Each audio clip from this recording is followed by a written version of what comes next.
আজ রায়গঞ্জে কার্নিভাল দেখতে গিয়ে আমার সাথে এমনটা হয়ে যাবে আমি ভাবতেও পারিনি। কখনো ভিড়ের মাঝে ধাক্কাধাক্কি, কখনো মারপিট, কখনো বৃষ্টি।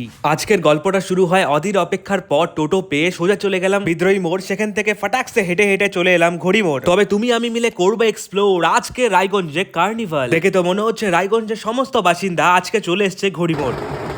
ঢাক নয়, জেনারেটর বাজছে, ফুল একদম জোশে আছে সবাই। ছোট ছোট বাচ্চাগুলো দুর্গামা সেজে দেখতে লাগছে কিউট। অপেক্ষা করছিলাম অনেকক্ষণ ধরে। চলে এলো একের পর এক ক্লাব। ওহো, বৌদিগুলো করছে মাস্ট ডান্স। বাট এই মুহূর্তে কোথা থেকে যে এত জোরে বৃষ্টি চলে এলো, সবাই দৌড়াচ্ছে, কে কোথায় যাবে তার নেই ঠিক। আকাশ একদম পরিষ্কার ছিল, কিন্তু বৃষ্টিটা এলো কোথা থেকে? তবে কি কার্নিভাল একদম মাটিতে মিশে গেল? আরে ভাই না, লোকজনের এত জোশ, বৃষ্টি কমার সাথে সাথেই আবার ভিড় জমাতে শুরু করেছে। লাইন বাই লাইন একের পর এক দুর্গামা আসছে। হাতা খুন্তি কাপ প্লেট দিয়ে এই দুর্গামাকে দেখতে লাগছে ইউনিক। লাইন বাই লাইন একের পর এক ক্লাব আসতে শুরু করে, তাদের ইউনিক প্রদর্শনীয় দেখাতে শুরু করে। ভিড় হবে এত, এর মধ্যে গন্ডগোল হবে না তাই কি কখনো হয়? কার্নিভাল থেকে এক টানে বের করে শুরু হয়ে যায়।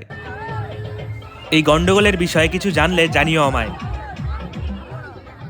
দেখে যা বুঝলাম এর মধ্যে অনেক কজন জড়িত আছে। দুজনকে টেনে নিয়ে যাওয়া হয়েছে সাইডে, আর কজন যেতেই চাইছে না। দেখতে না দেখতেই গন্ডগোলের জায়গায় র‍্যাপ টেমে পড়ে। লেট না করে তখনই কার্নিভালও শেষ হয়ে যায়। বৃষ্টি এত হয়েছে, ওয়েদার এত প্রবলেম দিচ্ছে, কার্নিভালের র্যালি বেশি দূর টানেইনি। ভাই সাহেব, আজ কি কি হলো বলার মতন নয়। দেখা হচ্ছে।